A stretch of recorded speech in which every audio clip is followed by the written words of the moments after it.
This Charlie Kirk story has psyops within psyops, and as people are going down rabbit holes thinking they're uncovering the real psyop, little do they know they're actually taking part in the biggest psyop of all when it comes to the Charlie Kirk case. Do any of you guys find it kind of weird that all of the stuff that we uncovered in the hours and days after Charlie got killed, all of it went absolutely nowhere? All of the people that we found who were posting that Charlie was going to get killed before he did, none of them have been arrested. And no one is talking about them at all anymore. At least a half a dozen accounts who were excited, telling everyone Charlie's going to die. And after Charlie got killed, some of them even came back to social media to confirm that that was indeed what they were talking about. But guess what, folks? That has gone nowhere. Not only have arrests not been made, but no one's talking about it anymore. We also uncovered that Tyler was working and training with this armed queer militia in Utah. And this militia has ties to various politicians in the area. Well, they scrubbed their social media accounts, a few hours after Charlie got assassinated. Once we were able to figure out certain connections, they scrubbed all of their social media accounts. And guess what? No one's talking about them anymore either. I find it odd that all of the conversations surrounding Charlie's death, all of the conversations including all of these whacked out theories that obviously aren't true, they're being boosted in the algorithms.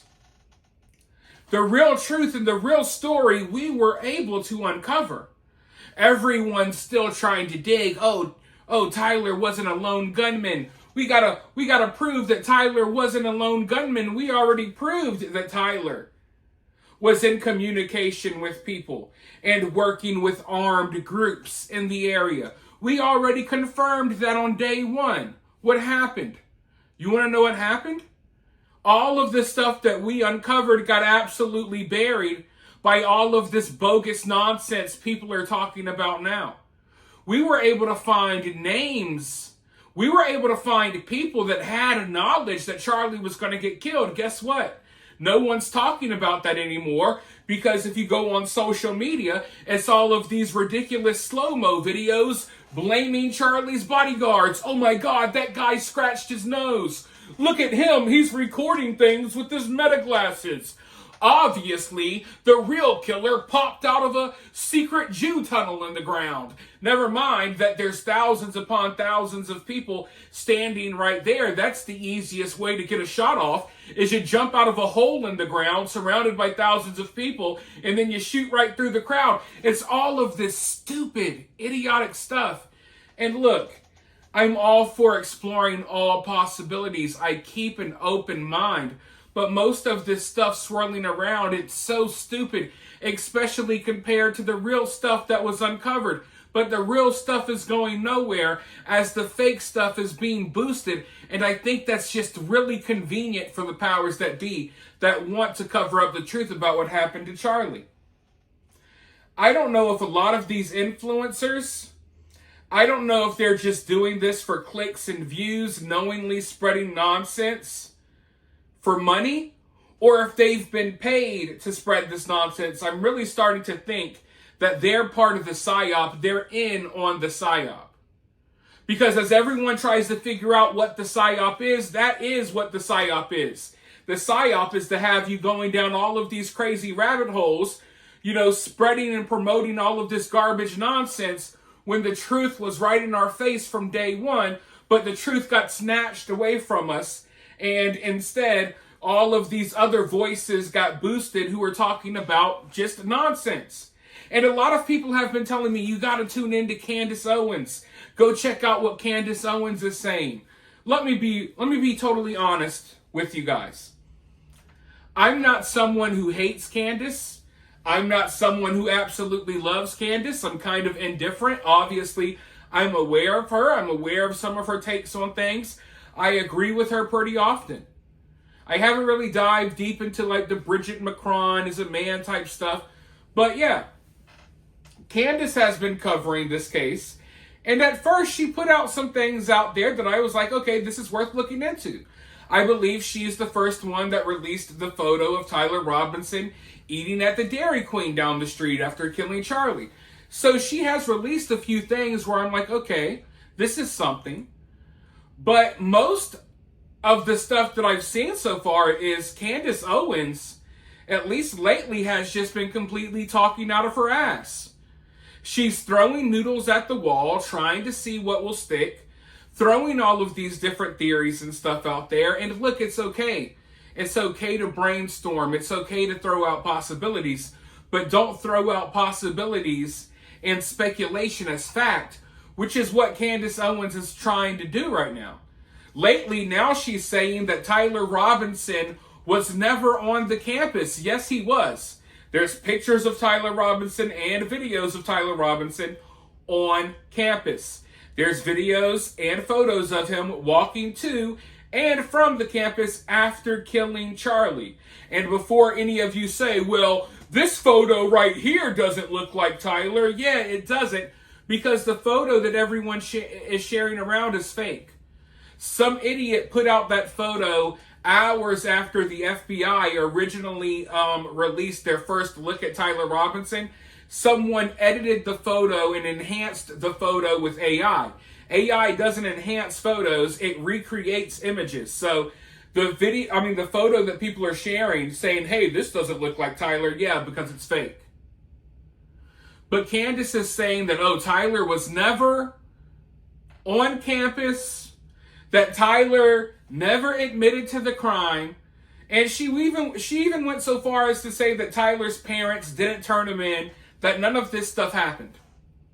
Now, okay, where's your evidence of this? If Tyler didn't turn himself in, or his family didn't turn him in, if Tyler was never on campus, where's the evidence? You see, she says that she has sources, or she acts as if she's in communication with Tyler's parents somehow. I don't believe that. Look, folks, I don't have as big of a platform as Candace Owens and a lot of these other people out here spreading information, mostly false information about this case. I don't have a platform as big as them. But understand that any day, if I wanted to, I could sit down in front of my camera and I could say, guess what? I have sources. I have sources that tell me Tyler Robinson wasn't on campus. Guess what, folks? I got sources. I'm talking to Tyler Robinson's family. Do I have evidence? No, just believe me. I'm talking to their family and they say Tyler didn't do it. They didn't turn Tyler in. I and anyone else, you watching this video, you can sit down and record a video saying that right now. It doesn't mean it's true. And there's a lot of people throwing things out here without evidence. And when you ask them for evidence, they play a slow-mo video of Charlie getting killed and say, well, look right there. Obviously, that guy was looking suspect. In the hours and days after Charlie was killed, when I was bringing you all of this information, exposing people who knew about the plot, when I made those videos and I brought you all that information, I didn't just come and talk out of my ass, much like Candace Owens has been doing. I brought receipts, I brought evidence. I didn't just say, hey, you see that trans person? They definitely knew Charlie was going to get killed. And they got to be connected to Tyler and his furry boyfriend, Lance. No, I didn't do that. I brought the screenshots and the evidence that, hey, look, they're following each other on social media. Here's the post that they posted hinting that Charlie was going to get killed. Here's what they posted seconds after Charlie got killed. I brought the evidence showing that this is connected to this. This person knows that person, yada, yada, yada. The same is not being done by these people who are spreading the slow-mo videos saying, oh, well, yeah, well, this guy obviously knew. It's so frustrating. And the reason why it's frustrating for me is because, look, if people wanted to go over these theories and stuff like that. I don't mind. But it's burying the actual truth. And it seems like the social media algorithms are promoting this stuff more than they're promoting the truth. And overall, people are going to always be interested in the most outlandish things, the most outlandish possibilities. So people naturally gravitate towards the most ridiculous things without really thinking things through. But yeah, it's just wild to me that all of these people making these ridiculous claims, they have no evidence for the most part to back up their claims at all. Meanwhile, the links that I found between Tyler and these armed militias, they're all right there for you to go see. The links between Tyler and these other trans people, around America that had knowledge that Charlie was going to get killed well in advance, sometimes as far as a week or so in advance. It's all there. The sightings of Tyler possibly on the roof before Charlie got killed. The FBI was warned that someone was on the roof a week before. So there's a lot of evidence out there, and most of which I went over in the early, hours and days after Charlie got killed. And there's so many connections there. There's definitely more to this story for sure, but it's all being buried. And I think you got to start looking at some of these people, guys. Some of these larger influencers, you got to start understanding they're not independent media. They're not independent news sources.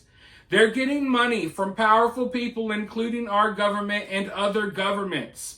Often, I think you guys, the general public, the general audience, I think you guys are being misguided and led astray by people who you think are truth tellers who are really on payrolls, okay? I think some of these people who present themselves as if they're independent media and they're going against the government to expose the government's dirty deeds. I'm going to expose the plot to kill Charlie. I think a lot of them are on government payrolls being paid to purposely promote this nonsense to keep you further away from the truth. Because the truth is, these little queer militias and stuff that Tyler was working with, they get funded by our government. They're in bed, and when I say in bed, I kind of also mean that literally with politicians and stuff like that. Some of them are getting down with the lady boys. They've been blackmailed, okay? So there's a lot of stuff here. I'm not here to tell you that the Charlie Kirk case is open and shut and I know everything about it. But what I do know is that all of the actual factual information that we uncovered, it's gone nowhere. Law enforcement isn't doing anything about it. And instead, all of this bogus stuff is being promoted. Bogus stuff that's going to go nowhere. You're going to get bored of watching Charlie get shot in slow motion over and over again within a few days. And all of these super top leads and stuff that people are following, it's going to go nowhere. It's going nowhere, folks. Oh my God, look, it's Charlie's bodyguard. It's going nowhere. You're not helping anyone. You're not helping Charlie. You're not helping the investigation. You're not helping uncover the truth. All you're doing is helping cover up the truth. That's the real PSYOP, folks. You could take your slow motion videos and you could shove them all the way up your ass. I'm sorry, but you can. Because I am sick and tired of seeing this nonsense. While the people who knew Charlie was going to get killed, they laughed and they giggled about it. They were so excited like a holiday was coming up. They're all still free.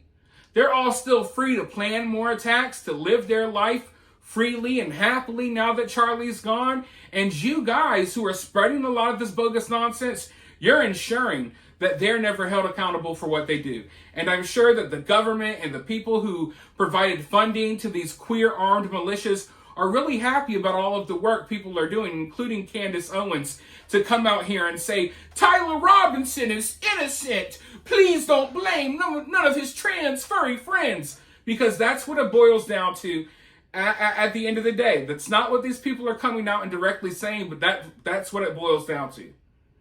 Tyler's group of trans, armed, radical, furry terrorists must be protected at all costs. And if they have to pay off people like Candace Owens to do so, They will. And I'm not saying that they paid off Candace Owens to do that, but I am saying that they definitely are out here paying people off to spread nonsense. Maybe she's one of them. I don't know. I don't know who to trust. But I damn sure ain't trusting anyone that's leading people astray purposely when the facts and evidence are there. But with all that being said, you guys go ahead and let me know what you think about this down in the comments below. While you're down there, hit that thumbs up, hit that subscribe, ring that notification bell, and I'll talk to you all very soon in the next one.